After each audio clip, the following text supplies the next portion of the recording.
America in retreat, first in Afghanistan, now in Iraq. Is the Biden doctrine taking shape, just as China hires a high-powered American lobbyist with close ties to the Clintons?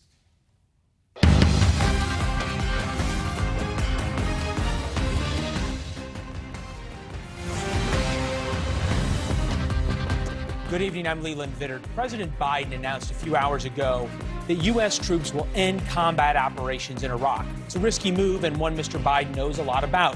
He was vice president when then-President Obama withdrew troops from Iraq, only to send them back as ISIS threatened to take over the country. Sitting with the Iraqi prime minister, Mr. Biden said U.S. troops would end their combat mission by the end of 2021, but are going to continue to work with the Iraqis in their fight against ISIS. It's a different story in Afghanistan as the Taliban continues to take ground in Afghanistan ahead of the U.S. withdrawal there. U.S. troops are going to leave Afghanistan by August 31st, leaving only a security attachment for the American embassy in Kabul. NewsNation Washington Bureau Chief Mike Viqueira joins us now. Mike, going to draw on your long time, decades, actually, in Washington. Is this how a president's foreign policy doctrine begins? Oh, I think it does. And I think the last couple of weeks, Leon, have shown us a lot about where President Biden wants to take American foreign policy, American military policy, American military muscle, and ending this involvement in Iraq and Afghanistan, what used to be called in the era of George W. Bush, the war on terror in the wake of the attacks of 9/11. And can you believe that we're coming up on the 20th anniversary of those attacks? That was the deadline that President Biden had for withdrawing U.S. forces from Afghanistan. They are way ahead of that right now, as we know. Today, the president announcing the end of a combat mission in Iraq. Very important distinction there. The combat mission is in Iraq, as he sat with Iraqi Prime Minister al-Hamidi in the Oval Office ahead of their meeting.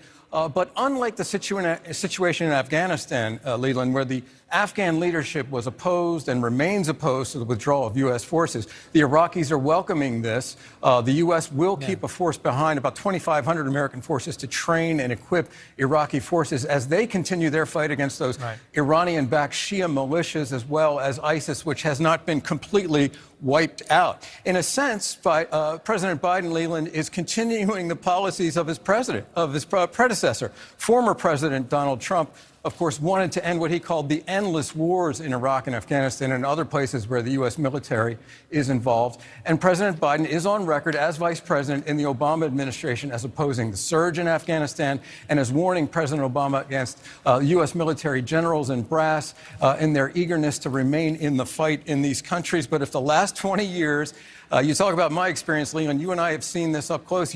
From your station in the Middle East, my station here at the White House and in Congress have taught us anything. It's that these policies, these plans in the Middle East and Afghanistan and Iraq, easier said than done. Already we see those Iranian-backed militias in Iraq making headway. The ISIS, which President Obama famously disparaged as a JV team, still evident in parts of Iraq. And in Afghanistan over the weekend, we've already heard American generals talk about the need for continued airstrikes against Taliban forces, even after U.S. troops are gone, and they largely are gone, abandoning very quickly Bagram Air Force Base. Even after they're gone, U.S. forces continuing airstrikes to try to beat back those Taliban advances as they steadily move across the countryside, taking territory, moving towards the capital of Kabul. Leland? We used to say in the Middle East that being a war correspondent in the Middle East gave you permanent job security. Mike, thank you very much. We appreciate it. Okay. The end of the combat mission in Iraq is likely to lead to a resurgence of the terrorist groups in the region, just what Mike was talking about. Well, because this is not a new song and dance, we're going to take you over to this touch screen and show you what the U.S. looked like as it entered Iraq in 2003. You might remember the goal was to end al-Qaeda there. When U.S. troops withdrew in 2011, ISIS took al-Qaeda's place. This is what ISIS's territory looked like in 2011. U.S. troops returned in 2015, and 4 years later, ISIS only controlled this, solely because of the U.S. intervention. Same situation is playing out right now in Afghanistan. The U.S. is withdrawing, and the Taliban is expanding. Here is the Taliban control in April. You can see government control, which means U.S. allied control. Pretty big area here, especially around Kabul. The Taliban now is all in red. This is just in 3 months. The point Even with hundreds of thousands of U.S.-trained Afghan troops, the Afghan government is struggling to keep its adversaries at bay. And the more Afghan soldiers that surrender, the more U.S. military hardware the Taliban gets. So we have to ask, will we see deja vu all over again in Iraq? Joining us now to discuss that, Lieutenant Colonel Daniel Davis. And despite these risks, Lieutenant Colonel, it seems as though you think this withdrawal is a good idea. Oh, not only a good idea, it's long overdue. We should have done this a long time ago. And you know, one of the first reasons is kind of a misconception about what happened when Obama pulled them out in 2011. Because, look, we had done the surge and had lowered the violence and all that, and we gave what Petraeus had called breathing space to the Iraqis. The ISIS didn't arise because we left. ISIS arose because the Iraqis squandered that political opportunity by getting rid of all the Sunnis and causing more opposition in the Sunnis within their own government and putting in other people. So they caused it, and it wasn't our fault. Well, it may not have been our fault, but it's likely to think it's going to happen again. You can imagine the Iranians are pretty happy about this announcement. No, well, to the contrary. See, we have proven that it doesn't matter whether you have 186,000, 20,000, or 2,500. Our military, it's not a militarily accomplishable mission. So by staying there, all we would do is perpetuate the loss of troops, the loss of money, and it would still not be won. Well, that's pulling out is what we need to do for our interests. So what you're saying is, but wouldn't our interests be, especially in Afghanistan, it is not in the national security interest of the United States for the Taliban to take back over, is it? Well, what is in the interest of the United States is to make sure that our security is taken care of. And if by putting troops over there, we actually distract from potentially existential fights against China or Russia or North Korea, if that ever happens, that's actually detracting from our core military operations of being ready to defend our country. And it just doesn't help us out by staying in something that can't be militarily accomplished. Well, they say Afghanistan is the graveyard of empires, so you make a good point in that it may be unwinnable. So if Kabul falls to the Taliban, you're not going to come back on here and say we need to go back in there, are you? No, not a chance. Absolutely not. In fact, I'm on record as saying I hope it doesn't happen. I don't think it will, because I think that they're going to get their house in order when they know their life depends on getting it right. But if it doesn't, then that's something that they're going to have to live with, because they have to live with it long term. We have to defend our country no matter what. It'd be hard to imagine that they're going to get their house in order. The Afghan soldiers have been surrendering by the thousands and given the Taliban all this military hardware. If I remember correctly, and you and I have been privileged enough to have a lot of conversations with you. You praised President Trump for taking out Qasem Soleimani, the Iranian general, correct?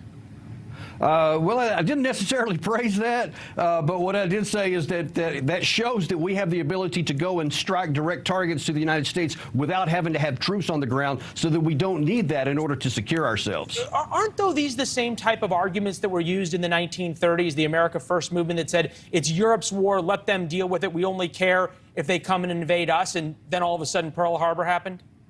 No, it's a lot different, because in that case, that was something that was theoretical. What we have now is 20 full years of proof that this can't be won militarily. So what we need to do, what we have also proven, is that we have the ability to take out direct threats to our country, no matter where in the world they are, from the United States and from some of our other global bases. So we don't have to have troops there. So we now have figured out how to do this because of all the mistakes that we've made, especially with the intelligence. So we're in much better shape now than we were back then. But we've got to prepare for the potentially existential fights against China or Russia. That's where it matters.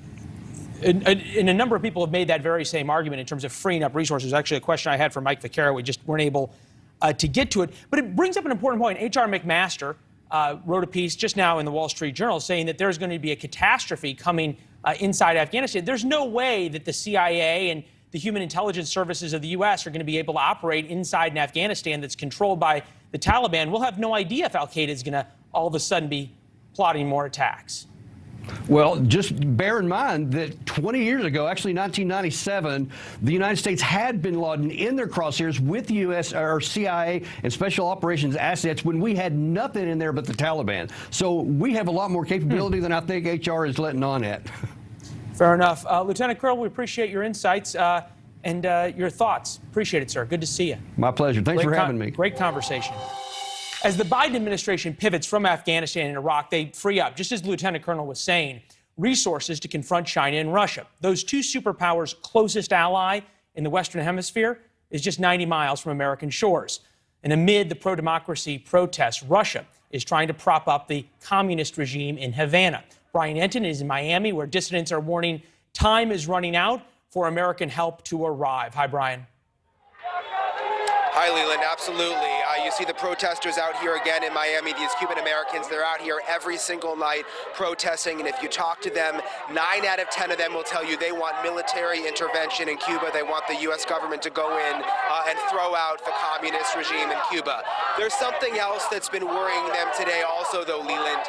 It's images over the weekend of 2 massive Russian cargo jets that landed in Havana. These are Antonov 4-engine cargo jets, among the biggest planes in the world.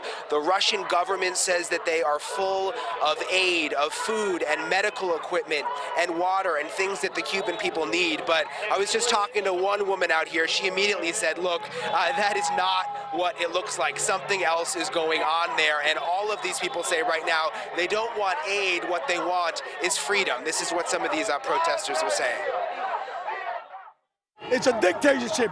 It's been 62 years without an election. Nowhere in the world that's ever happened.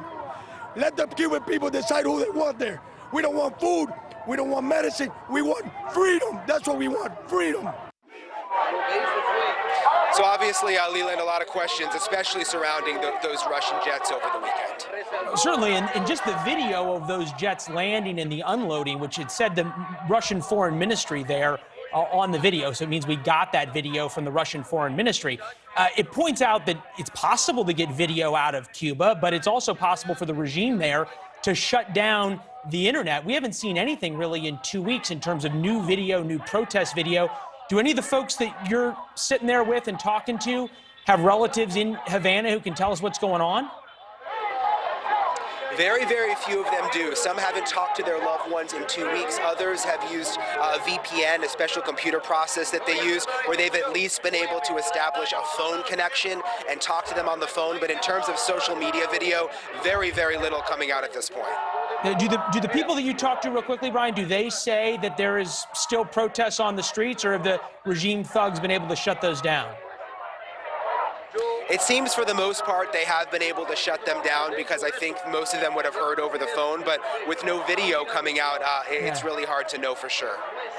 Brian, great reporting on the streets of Little Havana, I should say. I was about to say Havana, but Little Havana. We wish you were in Havana to provide us a bird's eye view there. But in Little Havana, in the first couple of days of this, there were talk of flotillas of Cuban dissidents and the Cuban population in Miami trying to have flotillas to go to Cuba with supplies and with guns even, people were talking about. Has any of that come to fruition? A very small one did actually pull it off and go on Sunday. Only about 4 boats. They met in Miami, then they went to Key West, and then from there they went 13 miles off the coast of Havana. They had to get a special permit from the Coast Guard. The Coast Guard was actually very, very close by while they did this whole thing. There were 4 boats, large boats. They shot off fireworks. And what was actually kind of interesting to see is there were some pictures that came out of Cuba from protesters who were able to somehow post on Twitter that they had actually seen the fireworks from those Cuban dissidents on their boats. Fascinating. And I heard earlier you were talking to somebody who said that they thought military intervention would look like U.S. military forces go in and out in 72 hours. Hard to imagine that would happen. Is there a plan B if these protests don't result in U.S. military action? No, they do not have a plan B, but they're serious. I mean, and some of the people I've talked to out here are Army veterans in the U.S. military, and they fully believe, they say this isn't about dropping bombs. They think there is some kind of strike team that can be formed that can go in, they say, go to a very specific part of Havana where the government's controlling, you know, the rest of the island from, and they believe 72 hours they can pull this off. Yeah. They thought that during the Bay of Pigs invasion, it didn't work out so well back in the 1960s. Brian Entin there in Little Havana. Brian, thank you. Of course, Mr. Biden's foreign policy makes up just a piece of the overall agenda. Democrats in Congress right now are pushing the president to make moves on all sorts of issues, from immigration to infrastructure to policing the police. But some Democrats are now warning against overloading the party's platform with too many line items. Mike Allen, co-founder of Axios, Washington's most connected reporter who doesn't sleep, mused on that this morning, reporting that one of former President Obama's top pollsters is warning the left not to get, and we're quoting now, too greedy with its agenda. Since it is Monday, Mike Allen joins us now to talk about this. It almost feels like deja vu all over again, this divide in the Democratic Party that's paralyzing the Biden agenda. That's right. These Democrats that we're talking to are very worried that the pressure from the rising left, so you have Senator Elizabeth Warren, you have Representative Ocasio-Cortez, you have people who are getting a lot of attention, a lot of money. They want more going into these Biden packages, and yet that could put Democratic seats could cause big losses of Democratic seats in the midterms next year. We talked last week how narrow these margins are, how worried the Democrats are that their time in control of Washington is short. And the warning that we're hearing here is don't get too greedy now. Don't be trying to put too much in these bills now. If when you go home to run next year, it's going to mean trouble for Democrats. Well, the front of Politico, your old publication, had this. Democrats saying we're effed in 2022. Put that up there on the screen. There's growing concern, broadening alarm about the potential impact of 2022 of a raft of new voting restrictions. I've never heard of a political party 16 months ahead of the election saying, oh, we're going to lose. Well, no, Leland, this is very real. So, Leland, as you well know, a lot of what happens over my shoulder is usually hot air. But what's happening in the states with these changes in voting laws are very real. So since January 1st, 18 states have put in new restrictions on voting. This could include voter ID. This could include making it harder to early vote or mail vote. And Leland, what you're hearing there is Democrats looking ahead and saying that could be real trouble. And so this is going to be a multi-front war. Leland, they're already looking at lawsuits against these bills. They're fighting the ones in the other, you can do the math, of the 32 states. They're going to have to register more people. They're going to have to hope that President Biden remains popular.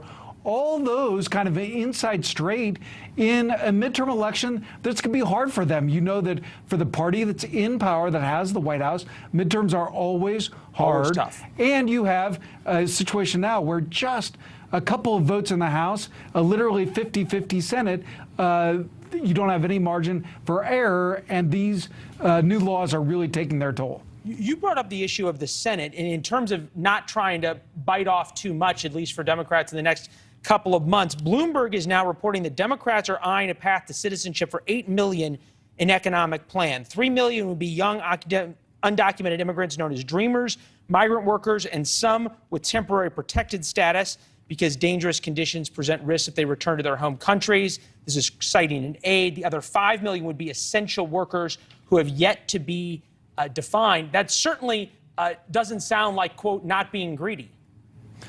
Well, it's an example of the more that you add to a big legislative package, the more suspicious swing voters, a lot of voters in middle America where you're located, start to look at it. Now, this is not a surprise. President Biden and Democrats have signaled for a long time they're going to be doing it. But it's a fascinating illustration of the real tightrope that we're going to have in the next couple of weeks here. So the Senate was hoping to move on some of these big bills before the August recess, but you need every single Democrat on this to keep your 50-50. And Leland, with these immigration measures, this is going to depend on a ruling of the Senate parliamentarian who's going to have to decide whether these particular immigration measures have to do with the nation's finances. If it's decided not to do with finances, which is in this very narrow package, then out it goes. But the reason it's here, and this is the last bit of the palace intrigue, the reason this is being pushed so hard is for the House. House Democrats want this. They say that to do their part in keeping these bills moving, they want it in. And so this is the jigsaw puzzle that President Biden is working. And a bottom line for you, Leland, you talked at the top about not getting too greedy, I can tell you that based on our reporting, it's very much President Biden's view that the nation politically is in the middle. He knows you need the middle to win. And so President Biden is going to fight overloading these packages too much. Pulling the reins in. Mike Allen, subscribe to the Note at Axios.com. Mike's Morning Note, which has been going on for 20 plus years every morning. Wake up to it. Mike Allen, thank you very much, sir. Good to see you. Have a great week. All right. Coming up, who was trapped underneath a car that gave cops quite literally superhuman strength to lift it up? Plus, could riots like these over vaccine passports be coming to America? Why some say we need to start making life complicated for those who refuse to get vaccines. Then, China has hired the biggest name in the Democratic lobbying world to work for them as relations between the two countries have reached a new low. And Baltimore police ask for federal help as they try a new tactic to fight violent crime. Do the feds provide the answer?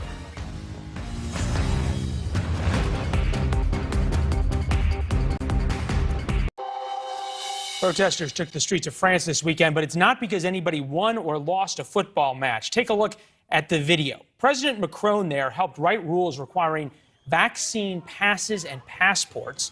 And get this, former Chicago Mayor Rahm Emanuel is now pushing for a similar system here in the United States.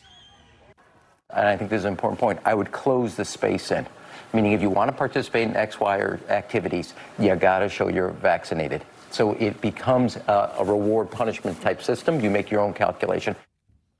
All right, so is America on the way to becoming the next France when it comes to the coronavirus response now?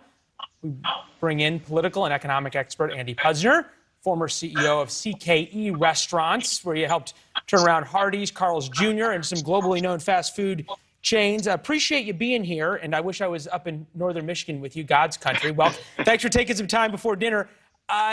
You got to separate here in this conversation between what government can do to us, make us get vaccines or passports, and what private companies can require from us if we want to go into their restaurants. Joe Donlin earlier had a gym owner on who said, hey, next time around, as soon as the mask mandate ends, vaccines will be required. Is that something that your restaurants would have considered?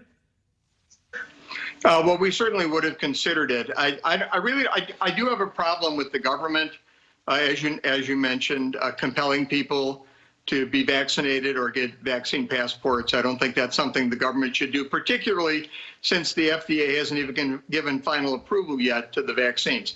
However, business is saying, look, employees can't come back unless they've been vaccinated, or customers, we don't want you on the premises unless you've been vaccinated. I think that's appropriate. I think businesses should be able to make those calls. So people have the right to decide not to be vaccinated. In this country, you have that right. But you also have to accept the consequences. And businesses imposing a consequence is not outside our traditions. I have no problem with that. How worried are you as a business owner looking at what's happening now around the country? Mask mandates now in Los Angeles and St. Louis as well. How worried are you that we're heading to more shutdowns? I don't think we're going to end up with more shutdowns. I think the vaccines have really got this enough under control that if you've been vaccinated, that the chance you're going to end up hospitalized or dying from this disease are now very, very small.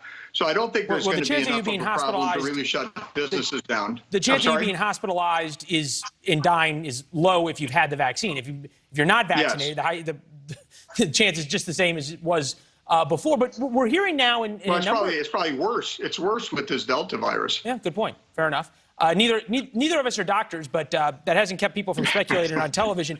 It goes to an important point, though, that oftentimes we're seeing these shutdowns and mask mandates and these orders that weren't necessarily based in science at the time and the place it was happening. Los Angeles had a mask mandate long before the case counts were really exploding. It was a couple of weeks ago.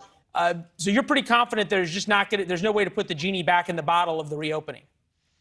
Yeah, I don't think people would tolerate it at this point. I think everybody's getting back out there, and people that are vaccinated certainly want to get back out and start living their lives again. The economy is really starting to take off. We've got inflationary pressures which could knock that down, but the economy is going at a very good pace right now, and that's what you'd expect coming out of the pandemic, and that's what we're seeing. So, but I don't think people would put up with what Macron is proposing in France, where you have to have these vaccine passports to go to a restaurant or a bar. They're doing it in France. They're doing mandated. That's they're not doing happening. It in Israel as well. Although there's a number of places that are a number of private companies, as you point out, that are doing this. Real quick for you, Yes. You're in northern Michigan. I understand from Mama and Papa Vitter, who are up there as well, that the hospital up there, the Munson Medical Center, is starting to fill up a little bit. They're starting to talk now about more masking up in northern Michigan. Is it something people are talking about as you head around rural Michigan in the summer? You know, I haven't really seen, and by the way, I wish you were here, but Yeah, me too. I haven't seen any of that. I haven't really heard people talking about it. Now, it's a subject, everybody's talking about what's happening with this Delta variant, so it is a topic of conversation. But when I'm going into stores, I was in the stores this morning, went to the drugstore, went to Sam's Club. I didn't see people wearing masks. So if the Munson Health Center is filling up, that's news to me. I'll have to check that out. But it doesn't seem to be a panic up here at any event. Well, panic's never a good thing. Andy, good to see you as always. No. We appreciate it. Same here. Great conversation. All right. Can't miss this. As the Biden administration pushes COVID case concerns, there are new images showing busloads of migrants coming across the southern border. We're going to show you details on that. The risk for accountability is very low. That creates a very, very, very, very, very bad situation. Just days after making this passionate plea, the police department in one major city is asking for federal help. 2 different cities, we should point out. Is that the answer to the crime crisis? Follow us and continue the conversation on social media at Leland Vittert on Twitter, Instagram, TikTok as well. We'll see you there.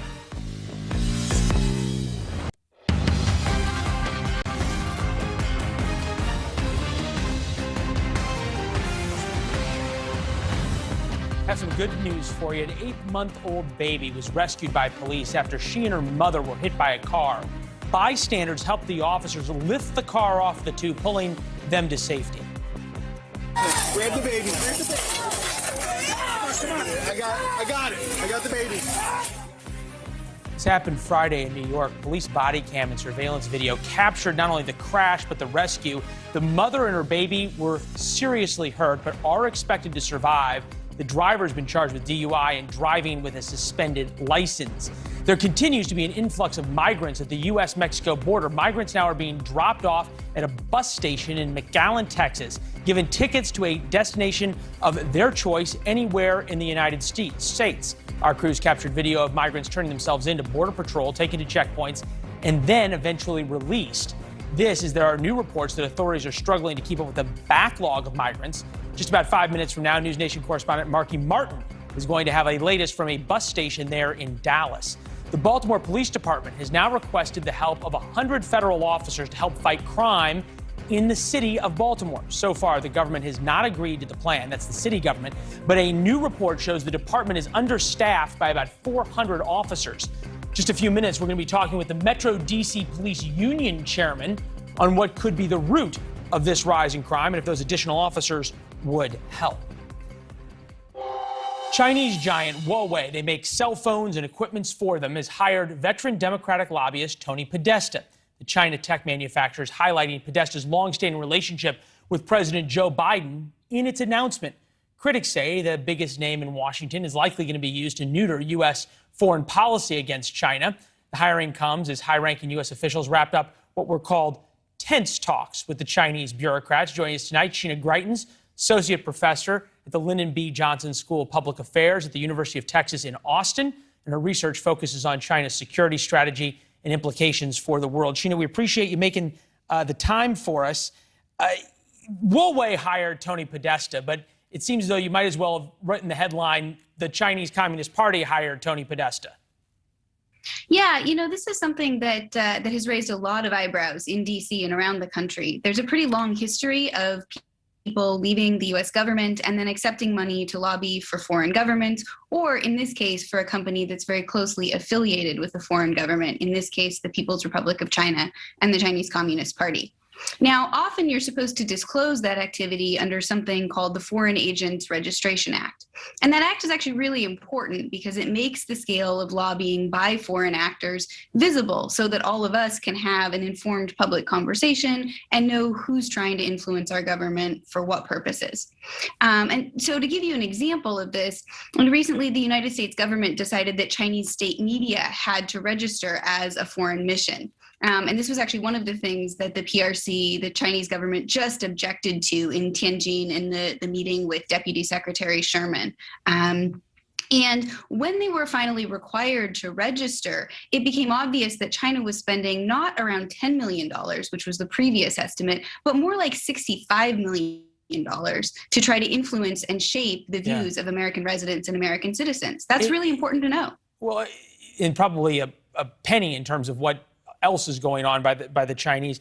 You mentioned this meeting between Wendy Sherman and some U.S. diplomats. This happened in China, and the Chinese presented a long list of grievances, an impressive list of grievances, you might say, that they had with the United States. The Chinese are professionals at playing the victim, aren't they? Well, there's a long history of the Chinese Communist Party really using what it calls foreign humiliation or foreign exploitation as justification for the CCP's attempt at legitimizing itself and actually justifying the CCP's hold on power. That's something that goes all the way back to the CCP's narratives from the founding of the PRC in 1949. This is their playbook. This caught our eye, and maybe this sort of sounds like exactly what you're talking about. But when NBC had the opening ceremonies and they put up the map of the individual countries, the map that they put up on NBC did not have Taiwan on it. In NBC, the headline we saw, Chinese government bewails NBC. Without Taiwan, it hurt the emotions of the Chinese people. How tragic. Yeah, again, that's a talking point that has been around for literally decades. I put up examples of this rhetoric, this exact phrase, hurting the feelings of the Chinese people, in my undergrad classes, and the list gets so long that some of my students start chuckling. Objecting to maps is actually pretty par for the course, especially a map that doesn't include Taiwan. But the reality is in the Olympics that these are separate teams. How much of this, though, is sort of trying to desensitize us all to Taiwan as an independent country and as a democracy and as an ally? So if and when the Chinese invade Taiwan, that everybody kind of thinks, oh, well, it's part of China anyway.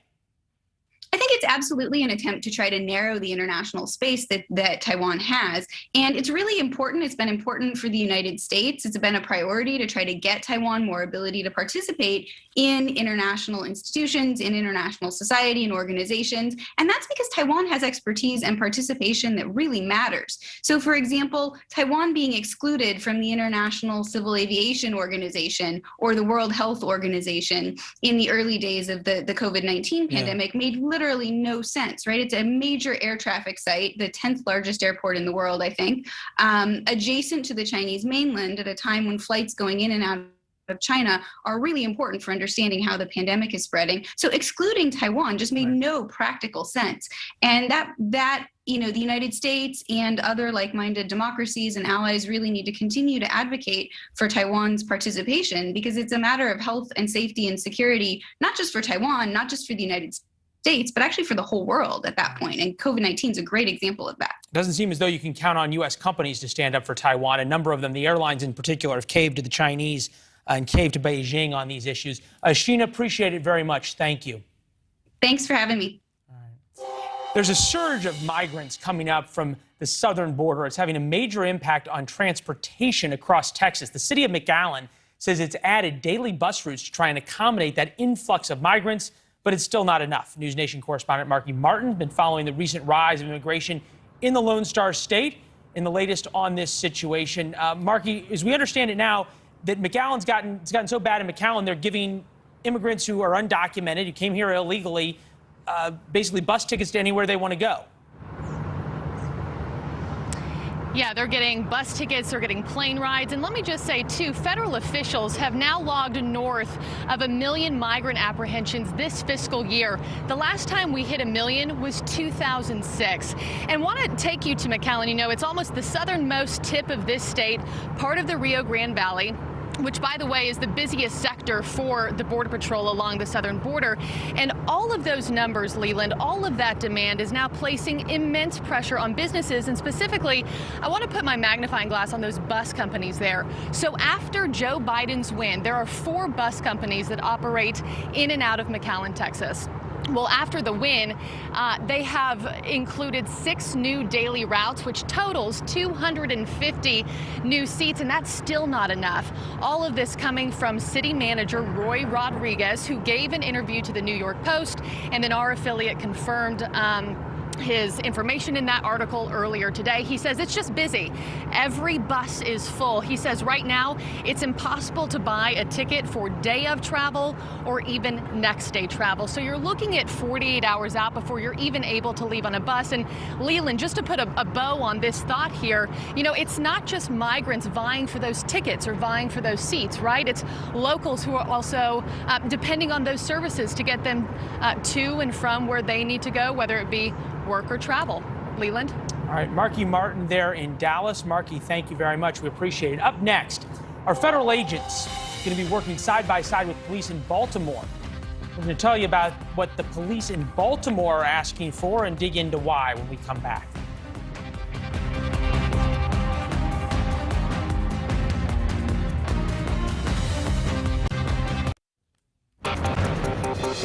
Violent crime continues to rage in Baltimore. The city is now on track to hit 300 homicides for the 7th year in a row. The understaffed police department is asking for 100 federal officers there in that city to help patrol the streets. Greggory Pemberton, D.C. Police Union Chairman, is also a detective on the D.C. force. We appreciate you joining us here, sir, and I know you've had a big crime surge in D.C. It's not just there in Baltimore. Generally speaking, as we look at this, is the problem in Baltimore and cities like D.C. that there aren't enough police officers, or that the police officers are so scared of doing their job that the criminals know that and it's a free-for-all? Well, thanks for having me, Leland. And it's a combination of all those things. The main problem is that if you look at these cities, whether it's D.C. or Baltimore, Chicago, Portland, Seattle, you can go on and on. They all have a problem where their city councils have passed legislation that takes away all of the responsible constitutional tools that police officers normally use to go out and keep this kind of violence in check. And officers, as you stated, not only are they prevented and handcuffed from doing their jobs out on the street, but like you said, they're also afraid to go out there and do that because they've created these systems that allow people to complain on police officers and have police officers investigated to the extent that they could lose their jobs, and they create liability that really threatens their livelihood. The reason we have you on is the tweet we're going to put up right now, and this was sent by the union just after the shooting at Nationals Park. Welcome to Washington, D.C., where violent crime permeates everything. It is a tragedy that elected officials won't let us, meaning police, do our jobs. What was interesting to me is the shooting outside Nats Park. I believe it was a Saturday night. There were some shots fired. It was a drive-by shooting between some, how we say, frequent flyers and well-known to the police department individuals. And yet, we had shootings in D.C. for years and for weeks. And how closely tied was your tweet to the location of this violence?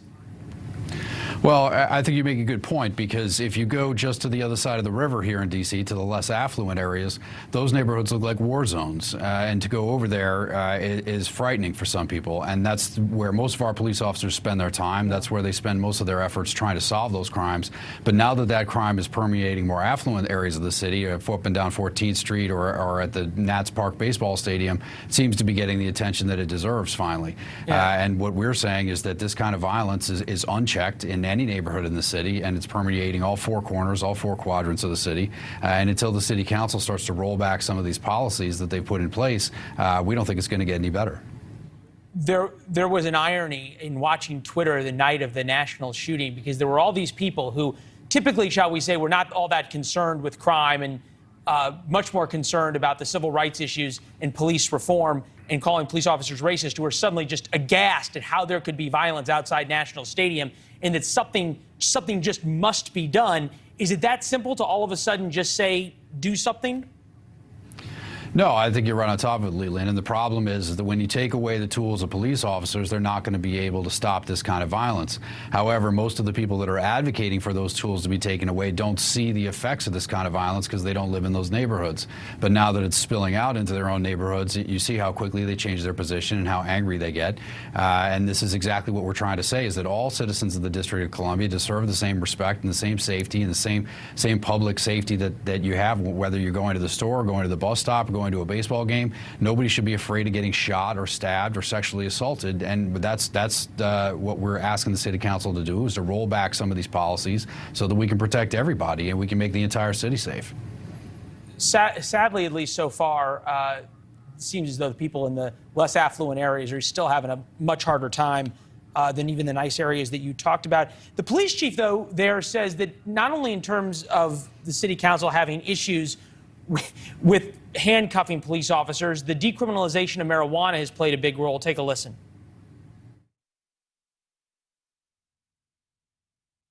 When you have something where people get high reward, they can make a lot of money by selling illegal marijuana, and the risk is low, the risk for accountability is very low, that creates a very, very, very, very, very bad situation, because those individuals get robbed, those individuals get shot at, those individuals get involved in disputes all across our city. Seems like the solution is going to take a lot longer. Yeah, and the chief is absolutely right. The city decriminalized marijuana about 3 or 4 years ago, and one of the things the police union said is, hey, that's fine, we don't have a problem with that, but you can't have the possession legal, but the sale of it illegal, because now there's no legal way for people to purchase this product. And so now what you have is you have people selling drugs illegally, and the way that illegal drug dealers protect their trade is through guns and violence. And I think he's absolutely right that there's a lot going on in that space, and that police need to get involved and legislators need to get involved, and we need to try to tamp that down. But again, going back to my original point, without the tools and without the number of police officers that we need in this city, I don't think you're going to see anything change anytime soon. Yeah. Took a lot of courage for a police chief to call out the city council. They're the ones who hire him. He's not an elected official. Detective Pemberton, appreciate your time, sir. Thank you. Leland, thank you so much. All right. Check out this video. He's one of the most recognizable faces in cable, but not everybody's happy with Tucker Carlson's impact on America.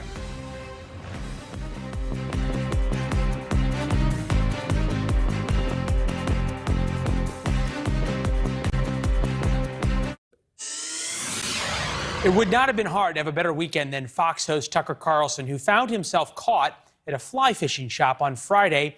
Carlson had a not-so-friendly encounter, you might say, in Livingston, Montana.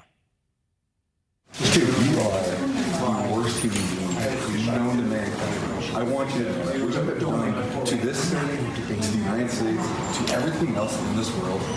I don't care that your daughter's here. What you've done to people's families, what you have done to everybody else in this society. Son, don't call son one. Carlson's response, settle down, son. Dan Bailey, the man in the video, posted the encounter with the caption, quote, it's not every day you get to tell someone they are the worst person in the world. One thing caught our attention as we watched that video. Keep watching and see if you think about anything. Perhaps you thought to yourself, wouldn't you expect the guy confronting Tucker Carlson to be wearing a mask? A thought to end the show on. Prime's next with Marnie and Rob.